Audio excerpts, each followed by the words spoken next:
Hivi sasa ningependa kuwatambulisha wageni wangu. Nitaanza na upande wangu wa kulia. Tuko na Mike Chege ambaye alikuwa afisa wa Sonu, karibu sana. Tuko na Mohamed Mwachiti, afisa wa WASU pamoja na mhadhiri katika Chuo Kikuu cha Nairobi, karibu sana. Na pia tuko na Janet Ouko ambaye ni mkurugenzi mkuu wa elimu yetu, karibu sana. Na mwisho kabisa Ascon Kimili, afisa wa Sonu, karibu sana. Ascon, nitaanza na wewe. Tumeweza kuona wiki iliyopita mliandamana kufuatia kukamatwa kwa mbunge wa Embakasi Mashariki Babu Owino, na hiyo jana tukaona chuo kikuu kiliweza kufungwa, huku usimamizi ukisema kwamba unahofia makabiliano zaidi. Tueleze nini haswa kinaendelea katika Chuo Kikuu cha Nairobi? Asante sana. Ningependa kuanza kwa kuweka mambo machache wazi kwamba chuo kikuu ni mahali ambapo pana watu wengi sana. Chuo kikuu kuna wanafunzi, kuna wahadhiri na kuna wafanyikazi katika chuo kikuu. Hawa watu wote katika chuo kikuu ni watu ambao wana haki zao kama wananchi wa Kenya na kama binadamu pia. Sisi kama wanafunzi, mmoja wetu ambaye ni Babu Owino aliyekuwa mwenyekiti wa Sonu, na bado ndiye mwenyekiti wa Sonu kwa sababu uchaguzi haujafanywa, alishikwa ama alikamatwa na polisi. Vile alikamatwa tena akashikwa tena mara ya pili na kushurutishwa na kudhulumiwa vibaya sana. Sisi kama wanafunzi tukaonea vema kwamba sisi hatuwezi kubali mmoja wetu ambaye pia bado ni mwanafunzi katika chuo cha Parklands adhulumiwe hivyo na serikali. Tukatoka nje polepole, tukaandamana, na hiyo siku tulikuwa tunaenda mpaka Kibera, Locots ambaye alikuwa anaenda kuwekwa kule. Alafu kidogo tukifika Uhuru Highway, polisi wakakuja wakaanza kutupa vitu machozi na wakaanza kupiga wanafunzi. Wanafunzi kama kawaida wakipigwa hivyo wanarudi polepole mpaka mahali pao pa kulala. Tulishikwa na butwaa sana, tulipigwa na butwaa sana, tukiona mapolisi waliingia mpaka kule ndani na kuanza kupiga wanafunzi. Ilikuwa siku ya Alhamisi ilikuwa siku ya Alhamisi. Wanafunzi tena wakaanza kupigwa tena. Alafu wanafunzi wakasema tunangojea Vice Chancellor aongee, atueleze sisi kama wanafunzi tuko na haki ya kulindwa na chuo kikuu. Kidogo Vice Chancellor akasema yeye hatambui chochote ama lolote lilifanyika. Hiyo sasa ilileta ghadhabu katika wanafunzi. Na manake amezungumzia kuhusu naibu chancellor, labda tuweze tukapata kusikia alisema nini kuhusu yaliyokuwa yanajiri katika chuo kikuu. Yeah. Our security team requested reinforcement when it became obvious that the criminals were not ready to relent. Following that unfortunate incident, 26 students sustained soft tissue injuries, were treated and discharged. One student injured the lower foot and is due for surgery tomorrow. That the criminals were not ready to relent. Na Ascon, hapo unaweza kumsikia naibu chancellor akiungama kwamba waliweza kuitisha maafisa zaidi wakati walipoona kwamba hali haitulii. Na manake umesema kuna watu wengi pale chuoni na kila mtu ana haki yake na anakubaliwa kuandamana, hata kikatiba iko pale. Ndakuuliza bwana Mike ambaye ulikuwa afisa wa Sonu, kama alivyosema, je, ni tofauti gani hizo ambazo zinaleta watu kupigana katika hali hiyo ama kuwa na tofauti hizo? Jambo la kwanza niseme ya kwamba kila ambacho tulishuhudia majuzi ni jambo ambalo tuwafaa kulikashifu kwa maneno makali mno. Manake wale ambao walikuwa wanaandamana pale, wanafunzi wa chuo kikuu cha University of Nairobi, walikuwa wanafanya hivyo katika haki yao. Na kama unavyoelewa historia ya University of Nairobi ni kwamba kila wakati tuna maandamano, tuko na bahati ya kwamba tuko hapa katika CBD. Kila wakati tuko na maandamano ama tunataka kufanya peaceful demonstration ambayo iko guaranteed katika katiba, ni haki na ni lazima polisi watupe ile ambayo tunaita protection. Lakini kwa bahati mbaya iko wale idlers ambao tunaita idlers, ama wale chokora, ama wale walanguzi, ama wale majambazi ambao huingilia na kupiga magari mawe, kunyang'anya kina mama bag zao na mambo kama hayo. Tuseme kwamba Inspector General vile nilivyoona interview yake pale, alikuwa mno hakutaka kujua kini cha maandamano hayo yalikuwa nini. Manake wale wanafunzi walikuwa wanaenda kutetea kiongozi wao awachiliwe, ambapo kidogo tukasikia kuna wale wakora kati ya hayo maandamano, jambo la kulikashifu sana.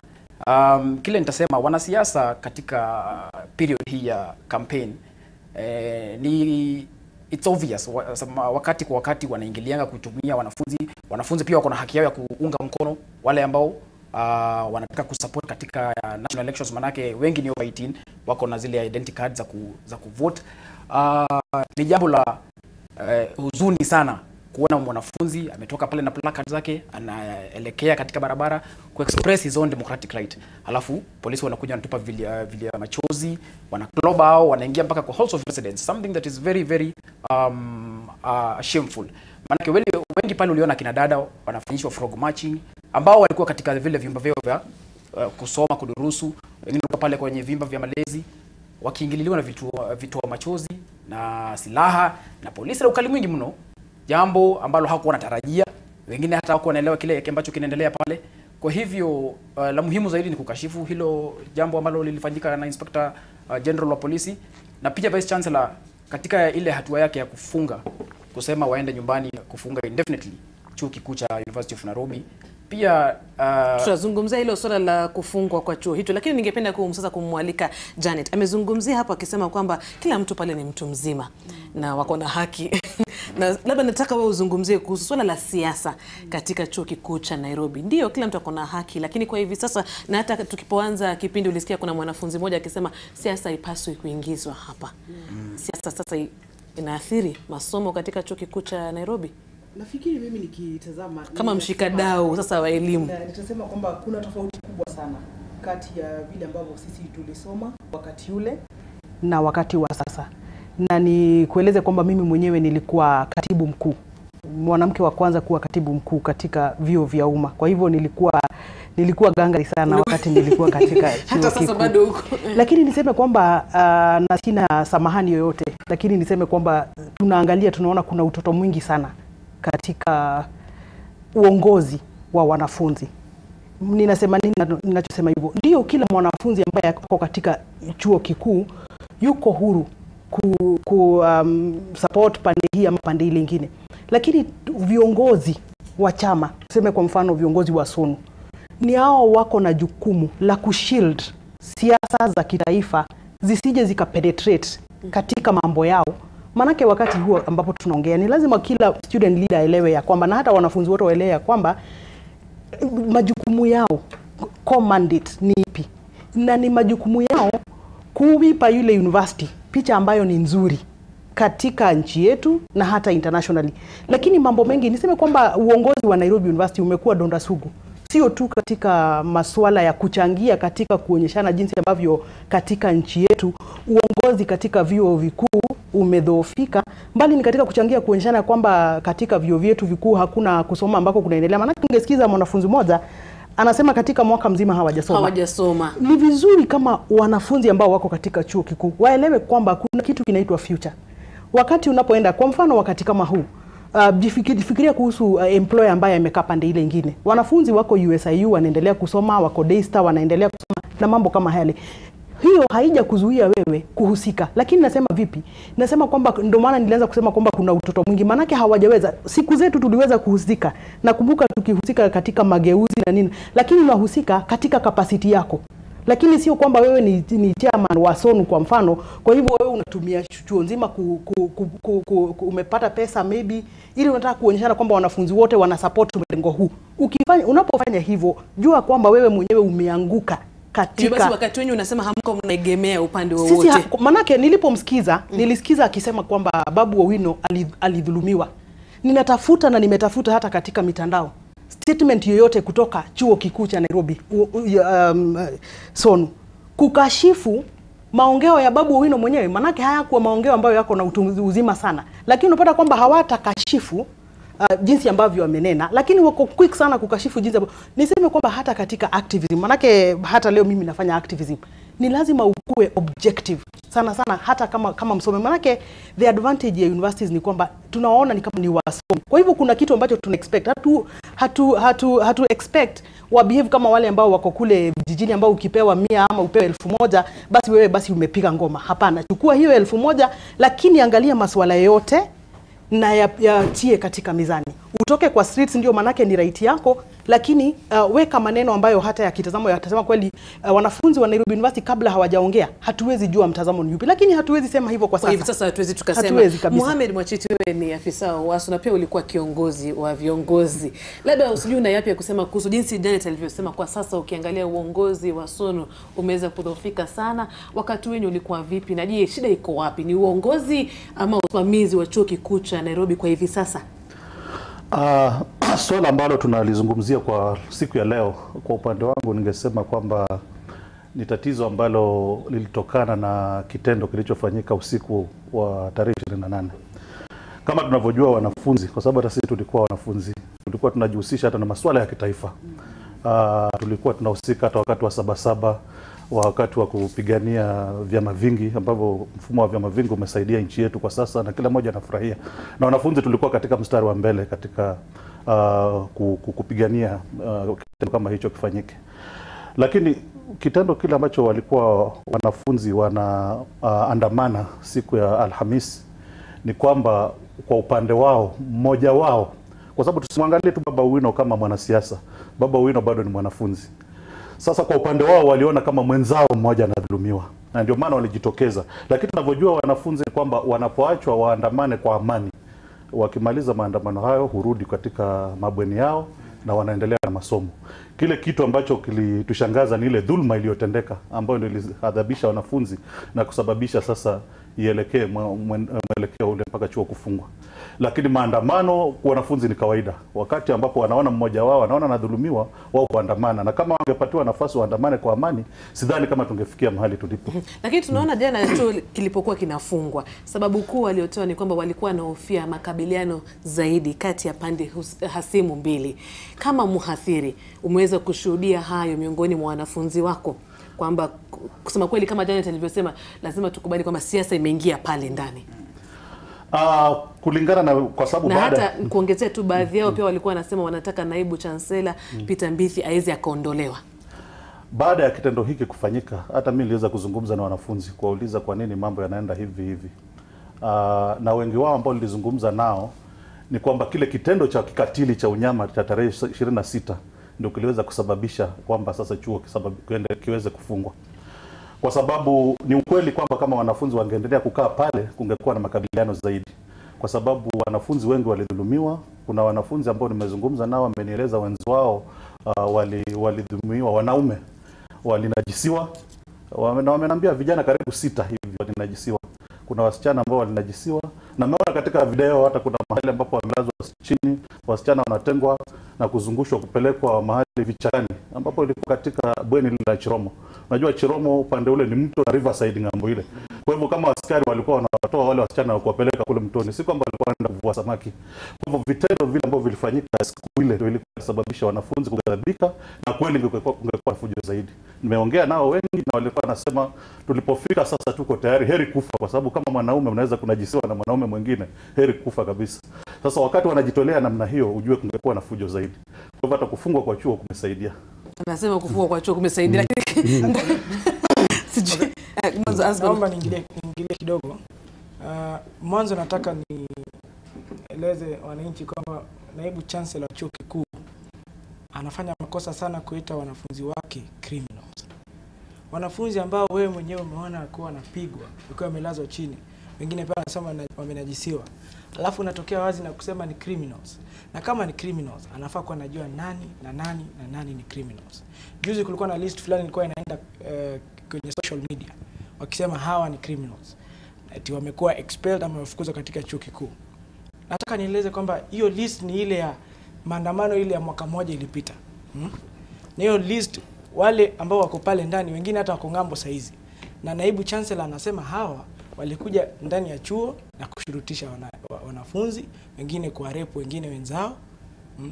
Naomba naibu wa chancellor wetu, namuomba na nitakuuliza wewe na Janet nichangie kidogo, manake nakumbuka sisi na ningependa kusema hivi kabisa. Bila shaka ni naghadhabika kabisa kwa sababu ya tendo la polisi kutumia nguvu kupita kiasi. Lakini niseme hivi, unapotazama picha zingine, manake tunapata katika ile avenue pale kuna motorists ambao mara kwa mara wamepigiwa magari yao, wengine wapita njia tu wanavamiwa. Na mimi ninapoona ni kwamba ni lazima kila mtu take responsibility. Kwa mfano viongozi wa SONU wanapoitisha mgomo ama maandamano ama nini, ni lazima wachukue responsibility. Manake tukikosa kuchukua responsibility katika hicho kiwango, ndio maana unapata hata viongozi wa kitaifa mtu anasimama tu kwa mikrofoni anasema tu chochote, na manake anajua hakuna responsibility. Ni lazima viongozi wa SONU pia wachukue responsibility. Ujue kwamba utakapoita maandamano kuna consequences kama jinsi ambavyo wanasema. Hautarajii kwamba wanafunzi watatokea kwa barabara, kwa sababu kama vile anavyosema, ndio unaweza ita innocent maandamano, lakini kuna mambo ambayo yanajitokeza. Unapata kuna wale ambao ni mikora, wako na nia. Kwa hivyo nyinyi kama viongozi lazima mketi chini kabla mjapanga maandamano, mcontemplate na hizo scenario zote na mseme dikienda hivi tutafanya. Kwa sababu hivyo ndivyo tulikuwa tunafanya. Kabla uite maandamano unasema ikifika hapa sisi kama viongozi tutamaliza haya maandamano. Ni lazima kila mtu achukue jukumu. Otherwise hii culture ya impunity itaisha. Lakini naomba kidogo nimjibu mwenzangu Bimudoni ama nini. Katika maandamano kila mtu anajua vizuri kwamba anaandamana kwa jinsi gani ama anaandamana kwa maana gani ama kwa sababu gani. Kabla ya maandamano kuitwa lazima wanafunzi waelezewe tunaandamana juu ya hii na hii. Tunaoona wakipiga moto CJ hao wanajua. Sasa tumeeleza vizuri wanafunzi wakitoka katika mabweni zao kunakuwa na kamkunji, wanaongeleshwa alafu wanatoka wanaenda kwenye barabara. Kwenye barabara wamebeba placards zao. Pale kuna Uhuru Park, pale kuna Central Park, kuna watu wengi wanaingilia kati. Wakishaingilia kati wanaanza kupora wananchi. Alafu watu pengine wa media ama university ama security watakuja wakisema wanafunzi walianza kupiga watu na mawe. Ndio maana nimesema nyinyi ni lazima mjue kwamba kuna Uhuru Park, mtakutana na wezi. Kwa hivyo mimi lakini SONU iko na pesa, iko na fedha. Mungekuwa ni nyinyi na mnataka kufanya maandamano. Maanake mimi ni mwanaharakati na mimi organize demonstrations. Na demonstrations mimi sichukii demonstrations, napenda sana. Maanake najua kuna vile ambavyo lazima upush serikali ndio wasikie hoja yako. Haya mambo ambayo unasema ni lazima nyinyi muyaone. Maanake maandamano yenu mengi haya achieve jinsi ambavyo mnataka, yanaishia mmepigwa na polisi, chuo kikuu kimefungwa na hamja achieve jinsi ambavyo mlikuwa mnataka. Na hiyo ni kwa sababu moja. Mtengeneza t-shirts kama 200 ama 300 ndio tujue hawa ndio hiyo ni kwa sababu waandamanaji wetu. Wanafunzi hawana ile hela ya kutengeneza t-shirt na hizo vitu vyote. Watanunua placards kidogo, waende kidogo tu. Sisi tumeona viongozi wa SONU wakiendesha magari kidogo. Nikichangia hilo jambo, ni vyema tuseme pia pale ambapo wanafunzi wameamua kuketi na kuyafanya maandamano. Kama maandamano ya juzi tukiangalia, haya si maandamano ambayo yalikuwa yametarajiwa. Ukipata habari zile za kuaminika, utapata kwamba it's a few click of people. It's a few click of people. Wale ambao waliitwa kando wakaambiwa jinsi mwenzetu alivyofanyiwa, ni bidi lazima pia sisi tuonyeshane tu. Kwa hivyo waandamanaji nasema kwamba kuna wale baadhi ambao walipewa hela na baadhi ya hapo tusikanusha. Manake mimi kama nilivyokuwa mtetezi pale kwenye chuo kikuu, nitasema ya kwamba kuna wale perennial goons, kuna wale wakora, na it is very sad, wengi wako katika hata vyumba vya malezi vyetu wamejificha kule.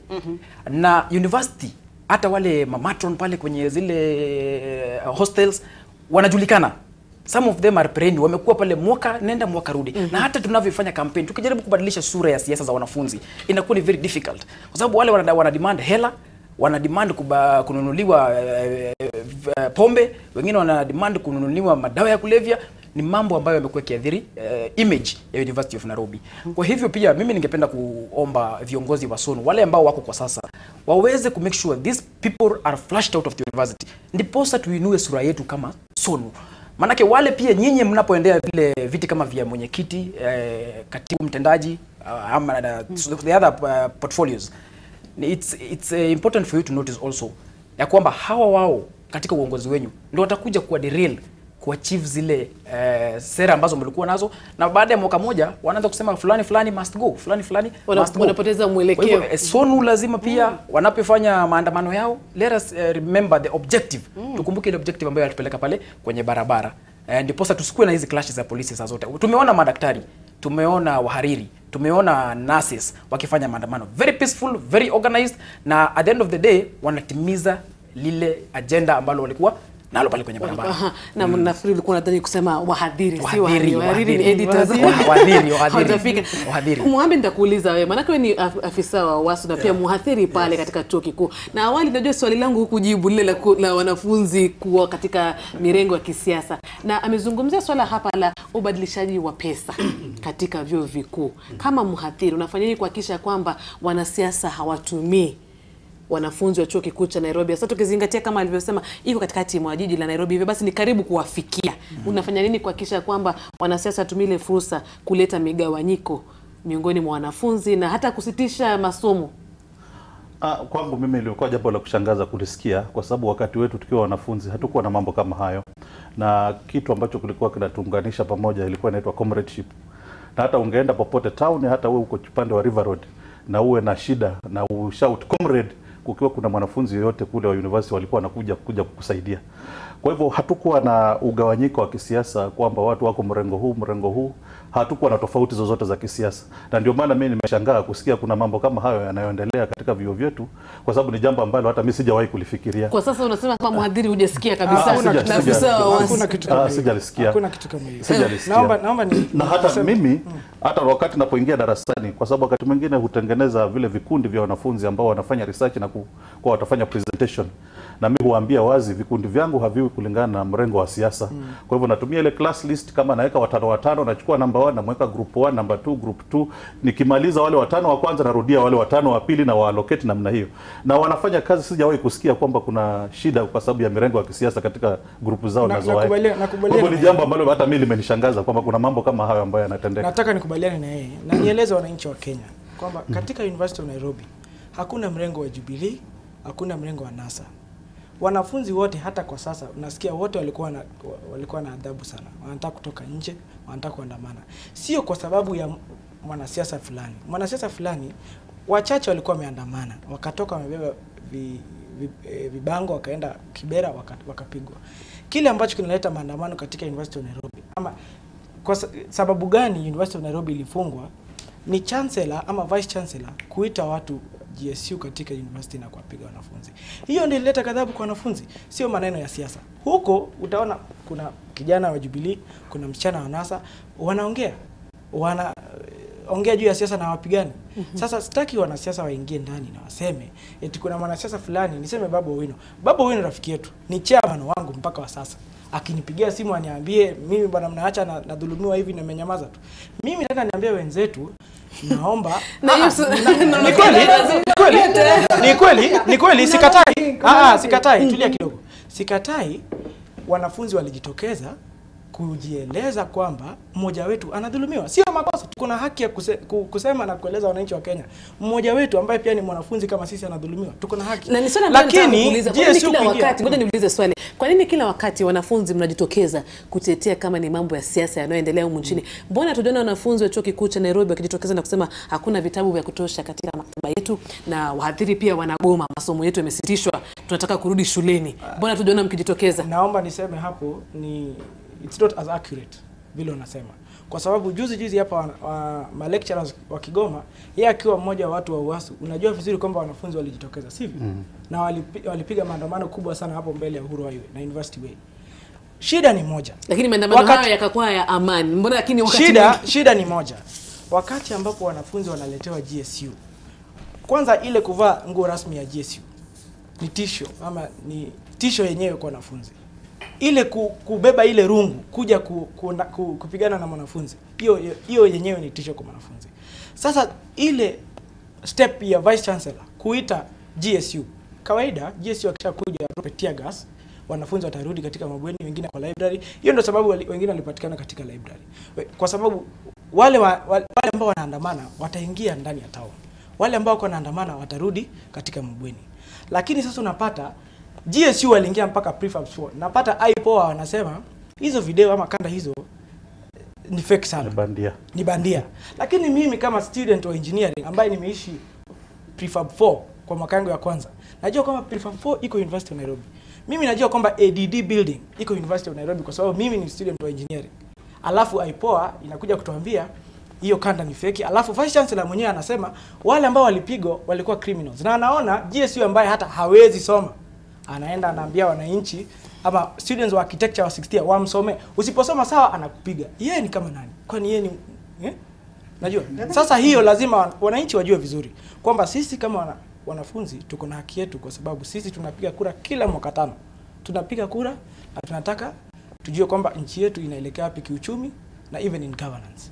Na tuko na haki ya kuandamana wakati wote, hata kama ni kesho. Sisi tutaandamana na tunawaambia hawana haki ya kuandamana kama sio kulingana na sheria. Na hilo ndilo jambo ambalo mimi ningependa wanafunzi wa Nairobi University wajue. Kwa sababu sisi hatuwezi kuwa tunasema sisi tunataka kumaliza impunity. Lakini kuna wale wengine ambao wanajipiga kifua kwamba sisi tunafanya mambo hivi. Hapana, kuna sheria na ni lazima hizo sheria zifuatwe kama unataka kuheshimika. Manake tunajua kama unataka kufanya maandamano, kuna vile ambavyo unafanya. Unajulisha vitengo vya polisi, unajulisha NEMA, unafanya hivyo. Kama kuna watu ambao hawatafanya hivyo, kwa sababu tunajua kweli kabisa, tuambia nini ukweli kama Wakenya. Unapotokea pale katika streets, mko vijana 400, kuna watu ambao out of uoga watafunga biashara zao. Kwa sababu wako na ule uoga mmezoea, mkishamaliza maandamano yenu mnakuja kupora. Hakuna mtu ambaye anaweza kubali nchi ya Kenya iwe hivyo. Ati kwamba nyinyi mkitaka kujitokeza kama mkuu 200 ama 400 mnatokea tu manake mna jambo la kusema. Kuna sheria ambazo ni lazima zifuatwe. Na tungependa sana kwa manake wanafunzi wa university iko ambao wanasomea sheria hapo, they are lawyers, ni lazima wawashauri jinsi ambavyo inatakikana. Na niseme kwamba si kwamba mimi ninaunga mkono jambo ambalo polisi walifanya, lakini ni kwamba mimi nateta sana mimi kama mwanaharakati ninateta. Maana ninapoona maandamano yakitumiwa vibaya, manake itanidinae hiyo opportunity ya kutumia maandamano in future. Hatuwezi taka wanafunzi wa Nairobi University ama chuo kingine chochote kiharibu hii facility. Manake watu wamepigania uhuru wa kuandamana, watu wamepigania. Kwa hivyo wachache hawawezi kuja kuharibu ule uhuru. Niseme pia kwamba wanafunzi wa university ni wanafunzi ambao wako supposed kupeleka discussion yao juu kidogo. Nirejelee tu haya maswali ya Babu Owino kwa mfano. Sio kwamba tukisema leo kesho tunabomoka na tunatoka kwenye street. Tungependa kuona some more intellectual, a statement, coming out kwamba mmefikiria hili jambo. Sio tu kupigiwa simu alafu kwamba sisi tumetokea kwa sababu sisi ni wanafunzi wa Nairobi University. So what? Kuna wananchi wengine ambao pia wako na stake katika hiyo university ambayo mmepitia. Na naelezwa kabla unaongea Askon, naelezwa lazima tuende mapumzikoni, lakini pia ningependa kusema kama ulivyosema Mohamed pamoja na Askon, ulisema kwamba wanafunzi waliweza kudhulumiwa na mkadai kwamba kuna ambao walinajisiwa na wakaanza kubakwa. Hayo tu ni madai, na ningependa kusema hivyo mtazamaji, bado tutaweza kupata ushahidi kamili na yatasalia tu kwa madai. Haya mtazamaji, tunapumzika kwa maamuzi mwaka 2017. Tutarejea na mengi zaidi. Tutakuwa tunauliza, je, chuo hicho kilistahili kufungwa? Endelea kuwa nasi. Karibu tena mpenzi mtazamaji, tuendelee na mada yetu ya leo kuhusu chuo kikuu cha Nairobi kufungwa. Janet, nitakuuliza kama mshikadau, kilistahili kufungwa? Niseme kwamba kama vile ambavyo umesikia confessions za wanafunzi wakisema, sana katika hii campus ambayo iko hapa, the main campus, huwezi sema sana kuna masomo ambayo yalikuwa yanaendelea pale. Manake leo wako katika demonstration, kesho wako katika demonstration. Na kwa hivyo niseme mimi na nikitumia labda wakati wa siku zetu, manake bado huu mzozo hauko unasuluhishwa. Kwa hivyo mimi ningeona kwamba wakati mwingine ni vema kuzuia mambo yasije yakazidi unga, kuwe na maafa zaidi, kuwe na destruction of property. Ni vema saa zingine kufunga chuo ili kutoa nafasi ndio watu waweze kusikizana na mambo kama yale. Kwa hivyo mimi ningeona kuliko kila siku asubuhi unaamka unaambiwa kwamba hauwezi pitia university way, maana yake imefungwa. Kuna wale ambao watasema ndio umefunga, lakini bado hujasuluhisha lile jambo ambalo wanafunzi walikuwa wanalalama kuhusu. Na je, environment iko, unajua kusuluhisha sio kwamba unaamka unasuluhisha, ni kwamba ni lazima environment iweko ndio hilo suluhu liweze kutolewa.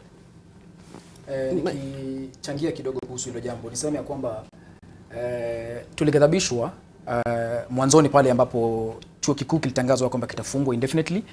Manake kile ambacho tulitarajia kama jambo la kwanza ni yule vice chancellor aje pale atoe hotuba ya kusema what is the position of the university concerning the images ambazo zimekuwa zikienda around kwenye mitandao ya social media.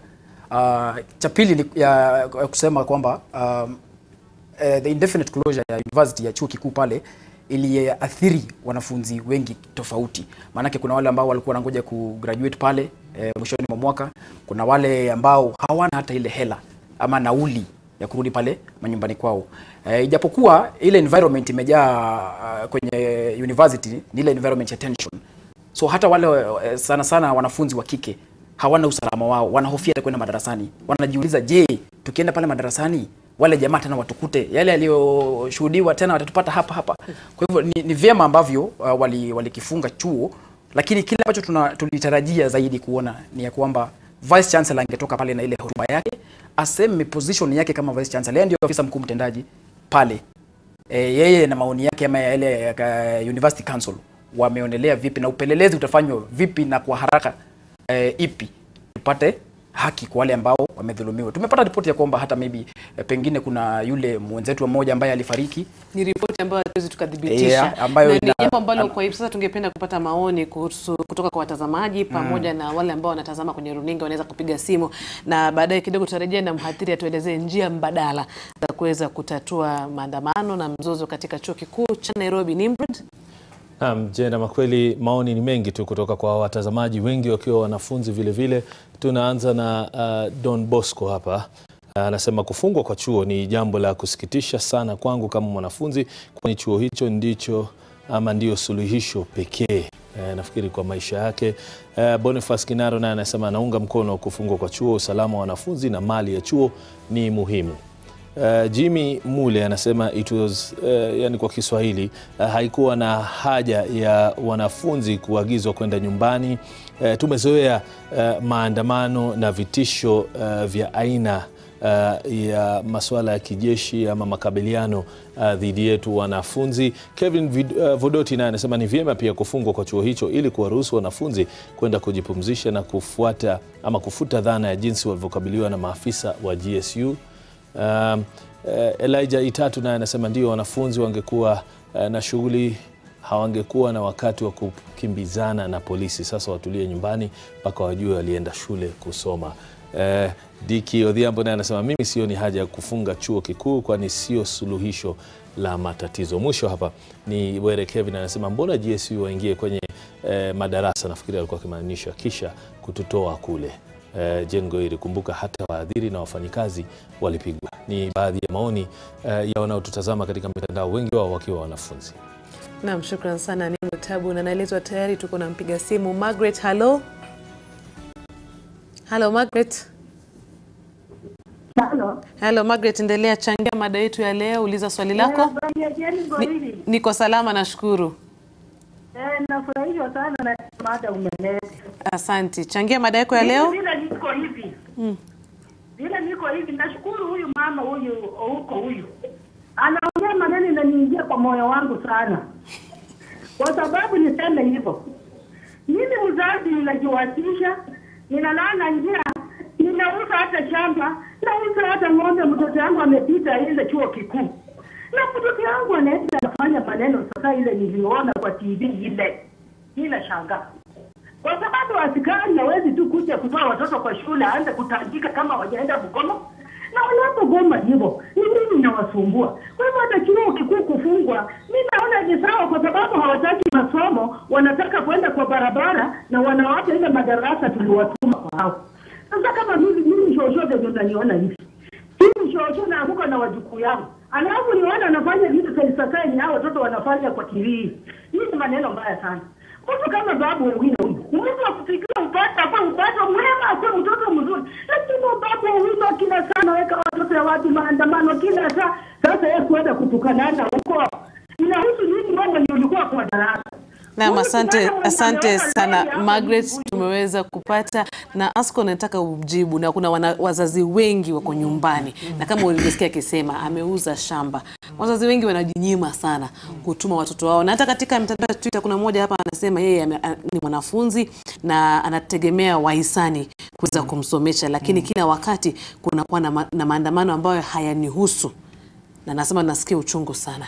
Kwanza ningependa kuweka wazi kwamba maandamano yaliyofanyika katika University ya Nairobi haikuwa maandamano ya kisiasa vile watu wanataka kuiweka. Najua wengi wanasikiza vile madam huko anasema Na lazima niwawekee wazi kama madam huko ni kama anaona University of Nairobi wanaandamana kisiasa kwa sababu wanatumiwa na watu wa NASA, kwa sababu yeye hata kihistoria alikuwa pale ule mlengo mwingine. Tusiingilie hiyo tafadhali. Nataka niweke wazi katika chuo kikuu cha Nairobi kuna wanafunzi wote. Wanafunzi ambao wanaegemea upande wa Jubilee, wanafunzi ambao wanaegemea upande wa NASA. Utakumbuka kwamba wanafunzi walienda katika maandamano. Kile ambacho kilifanya university kifungwe sio maandamano ya wanafunzi kwa sababu ya Babu Owino ama kwa sababu ya siasa. Hiyo haikufanya chuo ifungwe. Kile ilileta shida ama tension katika University of Nairobi ni Vice Chancellor kusema kwamba video ambazo zinaonesha wanafunzi wakipigwa na lecturers hazikuwa halali. Video hizo zilitokea wakati mlipoandamana, ndipo polisi wakaitwa. Na kama yeye anavyouliza, mimi ni mzazi. Na hata wengi katika mtandao wanauliza kwa nini basi wanafunzi wanakwenda pale kumtetea Babu ambaye tayari mimi nataka niulize, msikuwe mnajihusisha na masomo. Kwa heshima sana nataka nimuulize wewe mzazi wangu kuna jambo moja ambalo lilifanyika katika shule ya Lang'ata Primary. Wanafunzi wale walijitokeza tu kusema this is a football pitch. Alafu polisi wakakuja wakapiga na tear gas. Wengine waumie, wengine hata wafe. It does not mean mwanafunzi alikuwa na makosa.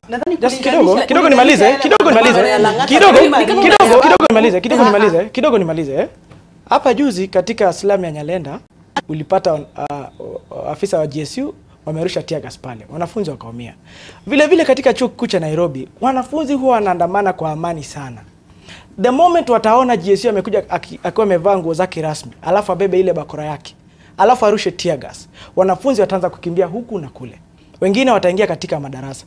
Huwezi kaa hapa kama wewe bio huko, wewe ni mzazi. Huwezi kaa hapa kutuambia kwamba hata ingawa wanafunzi walipeleka katika chuo kusoma, hawana haki hata ya kujitokeza na kujieleza. Alafu unasema polisi kuwapiga ni sawa. Haiwezi nikichangia yale niseme ya kwamba hivi majuzi kulingana na uongozi wa SONU tunavyokuwa tukiona mambo yanavyoendelea ya kwamba hizi demos ambazo tuzileta hapa kwenye CBD na yale mengine madogo tunafanya pale kwenye university, tunataka kuangalia lengo lake mwishowe tunavuna nini kulingana na kutokana na uongozi wa SONU.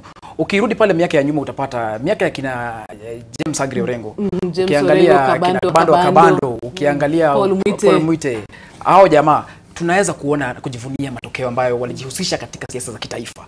Lakini kulingana na historia sasa ya SONU ilivyo kwa sasa, na nashukuru sana kwa manake niko na one of my former lecturers ambaye alinifunza kwenye chuo kikuu, atakwambia kwamba kuna yale mambo ambayo tunafaa kujihusisha sisi kama wanafunzi, mambo ambayo yanatu affect on a day kutuhusu sisi wenyewe. Hivyo basi unasema ni kana kwamba sasa SONU hata ishughuliki maslahi ya wanafunzi. Haishughuliki SONU manake ungepata kama mimi miaka yangu ambapo nilikuwa pale university miaka 3-4 iliyopita, tungepata ya kwamba mwanafunzi mmoja maybe amefariki ama ameaga dunia kwa sababu ya reckless driving kwenye barabara ama drunkard driving, ama ile environment pale ikakuwa ya kwamba unapata vyakula vimeleta magonjwa katika university, tuliweza kuandamana na jambo hilo lingesuluhishwa bila ya kuwahusisha wapita njia, bila ya kuwahusisha other parties who are not involved na hayo maneno. Kwa hivyo tunataka kusema ukiangalia maandamano ya juzi, lile tunda ambalo tulipata ni Babu Owino kuachiliwa kutoka korokoroni, na ambalo tunaweza sema naweza uliza hili swali, ni kweli ni manufaa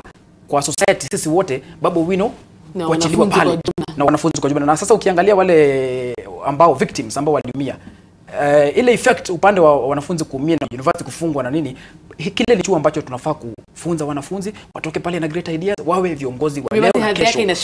Inaelekea kuteremka, inashuka chini. Aha, naeleza tuko na mpiga simu. Hello Mugwe, hujambo? Hello Mugwe, nakupata, endelea. Hello, endelea. Mimi nataka kuchangia kitu moja. Ningetaka kuuliza hao walikuwa wasomi. Nzuri sana. Hello, endelea. Ningetaka kuuliza kwa nini chuo cha Nairobi inakuwa na maandamano kila mwaka na wanatumia na wanasiasa? Kwa nini? Wazazi wanawaripia shule, baada ya kwenda wanaenda siasa. Na unaona hii mambo yote ikitendeka, unaona polisi wakiwapiga kwa sababu wanatumiwa na wanasiasa. Wameenda kusoma ama wameenda siasa. Silvano, hello. Ngoja tupate mpiga simu mwingine. Silvano, Hello? Yes, nafikia. Na maendelea, uliza swali lako? Ni swali nataka nichangie. Sasa yes.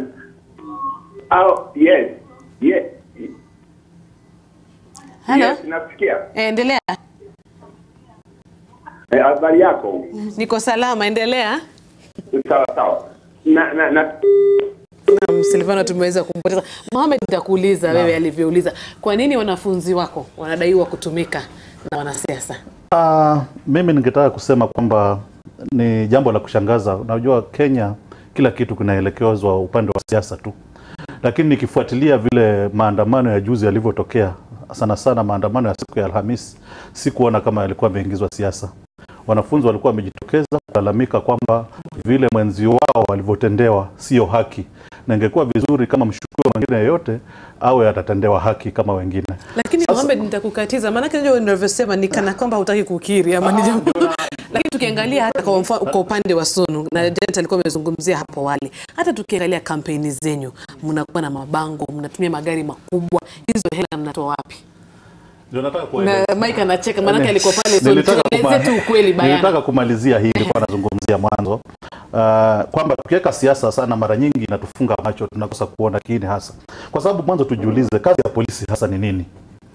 Kama wanafunzi walikuwa wanaandamana na hawakuwa na kibali, hawakuwa wamejulisha polisi, walikuwa na haki ya kufurushwa na kuhakikishwa kwamba wamerudishwa katika mabweni yao.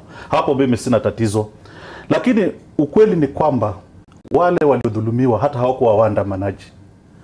Mwanzo kitu cha kushangaza ni kwamba hata mhadhiri ambaye alikuwa anafundisha, anafanya kazi yake na wanafunzi wake wa architecture wakiwa darasani na grupu zao wanafanya presentation, akiwa amekaa nyuma, kwa sababu kama mhadhiri wanafunzi wana make presentation mbele, ukai pale mbele, unakuja kukaa nyuma. Yeye pia naye alipigwa kama wanafunzi na kuambiwa ruke kama chura na kudhulumiwa. Mimi kama niko darasani nafundisha, kukiingia mtu yeyote ambaye najua hakuwa kwa hii darasa wala si mwanafunzi wangu, nitasimamisha darasa lile, sitaweza kuendelea. Lakini kama darasa lilikuwa linaendelea, GSU ndo walienda kwenda kusimamisha na kutoa watu pale, basi polisi ni kama ambaye mafunzo yao hawajui kazi yao ni nini. Kwa sababu haiwezi kuwa nyoka ameingia katika banda la kuku na waamue kuchoma banda lote la kuku. Wewe unatakana ufuate, ujue nyoka yako wapi, utoe yule nyoka na kuku wako wao watakaa. Hata kama huwezi choma ukasema unachoma banda lote la kuku. Lakini polisi walivyokuja ni kwamba hawakujua kazi yao ilikuwa ni nini. Kama kulikuwa kuna wahalifu ambao walikuwa wanawafuata. Na sidhani kama wangekuwa wengi hivyo, kwa sababu mara nyingi wanafunzi wanapoandamana hata hawazidi 50. Inakuwa grupu ndogo tu. Kama wangeweza kuwafuata wale na waache wale walikuwa wanataka kusoma. Kama vile mama alivyosema kwamba ameuza shamba ili mtoto wake asome. Mtoto wako anakuja kusoma, anakuja kuliwa darasani akisoma. Nadhani pia niseme, manake kuna mambo ambayo watu hupenda kusema, manake ndio mambo ambayo wengine wanafurahia kusikia. Lakini ni lazima tuweke mambo kwa meza na tuseme ukweli. Manake mimi ninajua pia kwamba polisi pia ni binadamu, ni baba ya mtu, ni mzazi, ni spouse wa mtu. Wakati anapokabiliana na wanafunzi ambao wamebeba mawe, na sisi wa Kenya tuna glorify sana hii culture ya kwamba Sonu wako kwa streets, hatufanyi vizuri kama society. Manake ni lazima, sikubaliani kamwe anavyosema wanafunzi walipotokea kwenye barabara, wameharibu mali, wamepigana na mawe, wanapokimbia kule polisi waache tu. Manake itakuwa sasa ni kama hide and seek. Mimi ningependa kusema ni lazima polisi pia wafike to the bottom of this. Ni lazima watu kadhaa washikwe na wachukuliwe hatua, ili tujaribuni tu kabisa kama wa Kenya kuona kwamba kila mtu, kwa sababu kuingia Sonu sio kumaanisha kwamba wewe uko above the law, ama kukua kwamba uko University of Nairobi sio kusema wewe kwamba wewe ni mwana Kenya ambaye ako juu sana. Na ningependa kusema pia kwamba ni jambo la aibu sana. Mimi nimekuwa student leader, mimi mwenyewe nimekuwa student leader, na ambao niliwaongoza wanaweza piga simu hapa na waseme jinsi ambavyo tuliwaongoza kwa ukakamavu, na kama vile ambavyo anasema kuna demonstration mkipanga, mnalenga nini? Sisi tulikuwa tunalenga kusaidia wanafunzi ama kuchangia kwa mada fulani ambayo inaendelea katika kitaifa. Ukiangalia mambo ambayo wakina Orengo walifanya, watu kama wakina marehemu wa Dungosi walifanya, na uangalie kwamba Sonu mzima inaita mkutano, inaita maandamano kwamba business zote za Nairobi zisimame kwa sababu Babu Owino is being subjected to kwa processes za polisi. Mimi nadhani hapo kuna sasa- kuna shida Na nataka fulani. kuuliza Kuna sasa shida Ascon, fulani. suluhu itapatikana vipi? Eh, Lakini nasema maana bwana. lazima tuweze kupata suluhu, si kila wakati kama mwanafunzi alivyosema mwaka huu tu wanaweza hesabu mara ngapi wamekuwa shuleni. Let's give Lakini mjadala huu tungekuwa tumeufanya kulingana na kitendo kilichofanyika Nairobi, tungeelewa vizuri kini na tungepata suluhu. Lakini vile tunavyozungumzia na maandamano mengine ambayo yalifanywa na kina Kabando yaliyofanywa na tunapoteza mwelekeo. Kwa sababu ninachosema ni kwamba mimi nakubaliana kwamba wale wanafunzi wachache ambao walikuwa wanaandamana bila kibali, bila kujulisha polisi, walikuwa na na haki ya kufurushwa. Lakini baada ya kufurushwa unakwambia walikuwa Uhuru Highway na wakarudi State House Road. Polisi katika ile dhulma yao waliofanya walienda paka halls ya Chiromo. Niambie kutoka State House Road mpaka Chiromo ni umbali wa kiasi gani? Karibu kilomita 3. Na wanafunzi wale walitolewa wakiwa wanarukishwa na wasichana kutengwa kupelekwa mtoni kule, walikuwa hata hawana habari, walikuwa katika vyumba vyao vya malazi. Sasa wakati polisi wanafanya kitendo kibaya na wewe unawashangilia, tunaelekea wapi? Tuwashangilie, tulianza kwa kuwakashifu, lakini pia aliyebeba jiwe pia akashifiwe. Hakuna mwananchi hana kibali yeye kupiga polisi. Kuna mwanafunzi ambaye anaenda kwa darasa la architecture kuja kusoma amebeba mawe. Na mimi ninachozungumzia ni kile kitendo kilifanyika pale architecture, kile kitendo ambacho kilifanyika kwa halls Chiromo. Tushangilii na tunakashifu. Na utakumbuka pia naibu chancellor mwenyewe aliweza kuungama na kusema kwamba waliweza kuitisha maafisa zaidi kuweza kufika hapo zaidi. Ukisikiza hata naibu wa chancellor alivyoongea ni kwamba kitengo cha security. Hiyo inamaanisha hata mwenyewe naibu wa chancellor hakuwa wakati huo. Hakuwa wakati huo. Na ndio maana unaona amekwambia ni kitengo cha security. Na kama ni kitengo cha security kinaongozwa na polisi. Ni ex-police. Sasa yeye mentality yake ni ile ya polisi. Alivyokuja hakuwaambia hawa commanders wa GSU na polisi ni kazi gani ambayo walikuwa wanataka kufanya. Kwa sababu kama wangeshughulika tu na waandamanaji peke yake, hata mimi singekuwa na mimi naomba niingie kidogo. Lakini fuata kwa wahadhiri na kupiga mhadhiri marungu. Na ndiposa nauliza, tunataka kusonga mbele, lazima tupate suluhu. Na hivi ndio kusonga mbele. Ndio tuhakikishe kwamba katika siku za ujao hakutakuwa na haja ya maafisa wa polisi hata kufika pale. Hivi ndio kusonga mbele. Tafadhali kidogo. Hivi ndio kusonga mbele, Chuo Kikuu cha Nairobi wanafunzi wameandamana.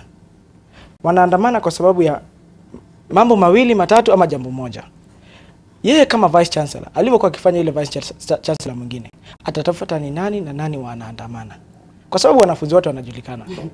Akishajua ni nani na nani wanaandamana, anauliza mnaandamana juu ya nini? Wanafunzi wataandamana juu ya madarasa mabovu, wataandamana juu ya wahadhiri hawakuji katika darasa. Wanafunzi wataandamana kwa vitu vingi sana. Lazima ajue ni nini wanafunzi wanaandamana. Kama ya juzi vile wanasema kina Orengo walikuwa wanaandamana nini?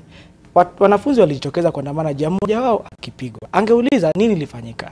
Sio kupiga simu kwa polisi. Na there are policies in the university. Hata saizi nikiiba simu ya mtu katika University of Nairobi, mimi ni criminal, sivyo? Nitachukuliwa hatua na security wa university. Alafu yeye anichukue anipeleke Central Police Station. Kutoka hapo sasa university haina haja na mimi kwa sababu mimi ni criminal. Before police officer aingie katika University of Nairobi, there's a contract ile tulisign inaonyesha kwamba lazima vice chancellor ama security wamkubalie sasa tumeshindwa. Ingieni ndani na hawakubaliwi kuwapiga. Wanakubaliwa kutuliza situation. Na hawezi tuliza situation katika kuwapiga na kuangalia. Sasa kidogo. Wacha malize tu kidogo. Mwanafunzi ambaye amepigwa na polisi, mwanafunzi ambaye amenajisiwa na polisi, pengine hakuwa na hatia. Huwezi sema polisi alikuwa sawa. Kile tunafaa kusema hapa ni moja. Polisi ambaye alifanya makosa hii, aipoa ikishafanya investigation yake ambayo sasa tena hatuna hakika nayo kwa sababu ya vile walisema juzi. Wakishafanya investigation yao, polisi achukuliwe hatua.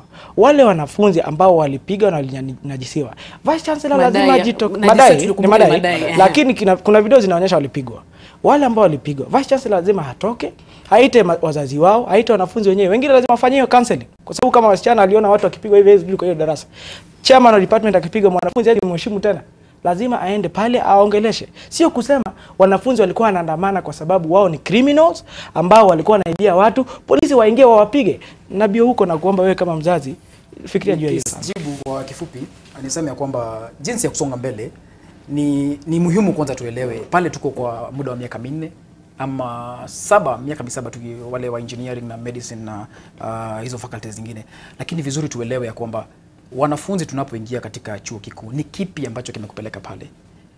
Ukiangalia jinsi mambo yalivyo katika nchi yetu sasa, institutions zetu zimekosa leadership. Angalia kuna mfaragano pale kwenye IBC, angalia mvutano katika hizi all public institutions.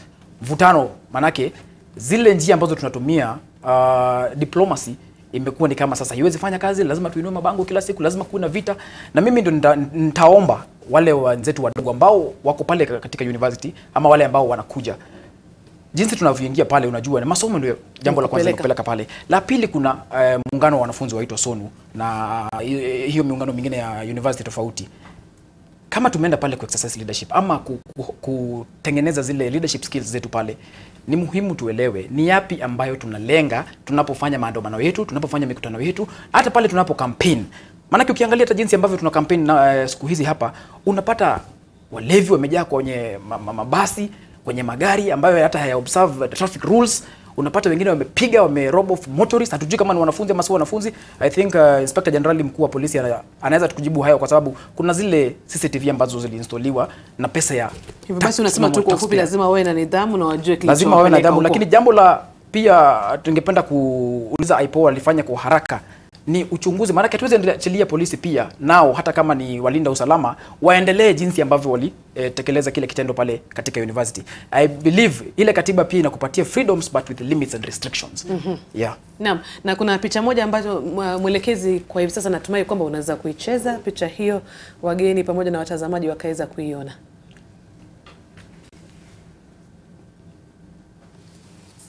Na unafikiria kwamba kwa hivi sasa bado anaendelea kuitafuta picha hiyo, lakini nitakuja kwako Janet kukuuliza ndio hiyo basi. Anasema University of Nairobi student when they finally graduate after years of demonstrations. Amekuwa mzee.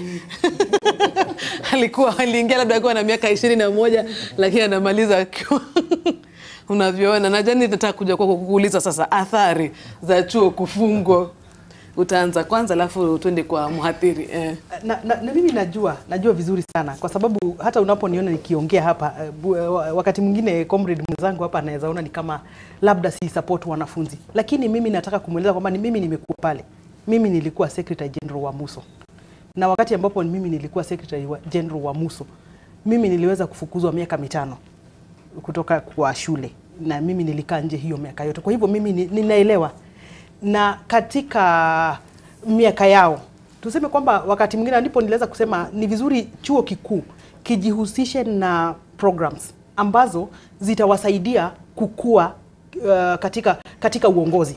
Maanake unapata wakati mwingine, na mimi nimekuwa hapo, unapochaguliwa Secretary General ama Chairman, kuna ile excitement ya kwamba unasikianga Secretary General huwa anasimamisha shule, tunaweza tokeza tusimamishe Nairobi yote. Kwa hivyo kuna haja sana ya chuo kikuu chenyewe kujihusisha katika kuwashauri, kuwa develop, ndio waweze kukua viongozi. Lakini ukiangalia kwa sasa kuna athari kubwa sana, manake public inaangalia.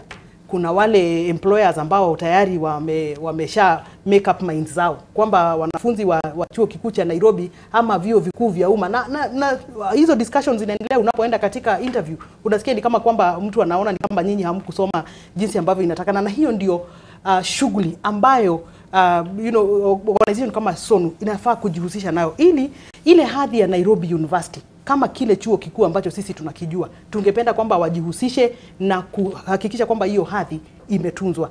Kuna wanafunzi wengi sana, hasa kama sisi tunapotoka mashambani kwenda katika chuo kikuu, tumepewa pesa na HELB. Wengi utapata kwamba watakaporudi next time manake wako na pesa, saa zingine wamemaliza hizo pesa, na umeitwa tena na HELB haiwezi kukuongezea pesa zingine. Kwa hivyo kuna wale ambao wataumia sana, na wanapoumia sisi tumeangalia mambo mengi. Hata kuna kanda za video ambazo zimetolewa zinakueleza tu jinsi ambavyo wasichana ambao hawana pesa na wako hapa katika chuo kikuu watajihusisha na jambo moja ama jingine. Kwa hivyo mtu kwamba mtu anaweza tazama hili jambo naona ni kama ni ndogo sana, lakini liko na far reaching effect kwa watu wengi sana. Kuna wale ambao nimeona wakilia kwamba ilikuwa natakana wa graduate ndio watoke waende wakatafute kazi. Umesikia mama akilia aliuza shamba, wewe ndiye tegemeo katika familia yenu na ndio wewe huyo. Kwa hivyo ni mambo ambayo viongozi wa students organization wanafaa wayafikirie sana kabla hamjahusisha wanafunzi katika misukosuko ambayo wakati mwingine hamjui mwisho wake. Manake ndio nilimwambia kwamba kila kitu kiko na consequences yake. Mnapopanga nyinyi mnaweza fikiria ni demonstration tu kidogo, lakini political tension inaingia ndani yake, na vurugu kama hii sasa imekuja. Ni nani ambaye ni wakulaumiwa sasa? Na mhadhiri, nitakuuliza wewe, athari kwa wanafunzi wako na kwa mfano chuo kitakapofunguliwa tena, masomo mtarejelea mahali mpofika? Wengine walikuwa wanauliza katika mtandao wa Twitter, sasa itabidi tujisomee wenyewe, maana tutafika pale tukutane na mitihani na tusubiri, na wakati huo mmepoteza muda hamjasoma. Ni jambo la kusikitisha kwamba ilibidi chuo kifungwe, kwa sababu kama sasa najua kuna wanafunzi kadha wa kadha ambao wameshindwa hata kupata bus fare ya kurudi kwao nyumbani. Wengine wanaishi na wenzao ambao wanaishi nje katika vyuo. Unakuta hata chumba kimoja kina watu 10 kwa sasa, kama area za Lower Kabete.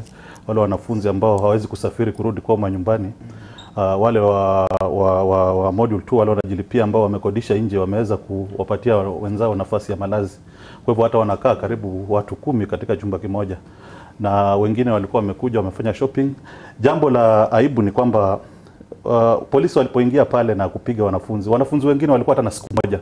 Kama wanafunzi wa medicine walikuwa wamereport hiyo Wednesday na walikuwa wanaendelea kuripoti hii wiki, na ndio wengi ambao walipigwa na kudhulumiwa katika zile prefabs, kwa sababu hata walikuwa hawajui wakitoka kwa ule mlango wakimbia waende wapi.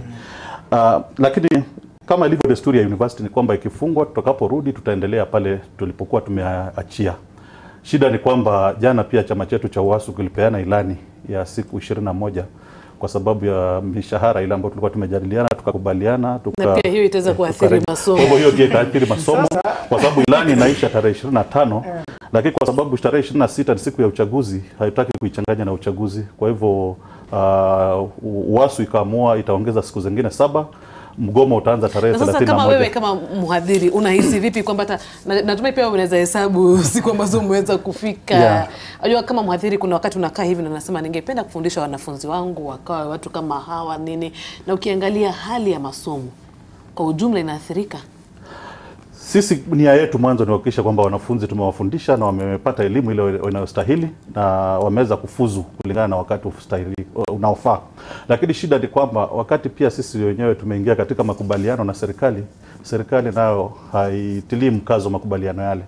Na ndio hiyo ambayo imeleta shida, kwa sababu wakati kuna makubaliano mpaka umeandikishiana, alafu bado naenda kulipa mishahara ile ya zamani na mishahara mipya iko katika mpaka imerejistiwa kwa koti. Sasa tunaona hiyo kama ni dhulma na dharau ya hali ya juu. Na tuliwapatia nafasi kutoka mwezi wa 7 mwaka huu mpaka sasa, lakini hakuna anayezungumza ama kutueleza ni nini kinachoendelea.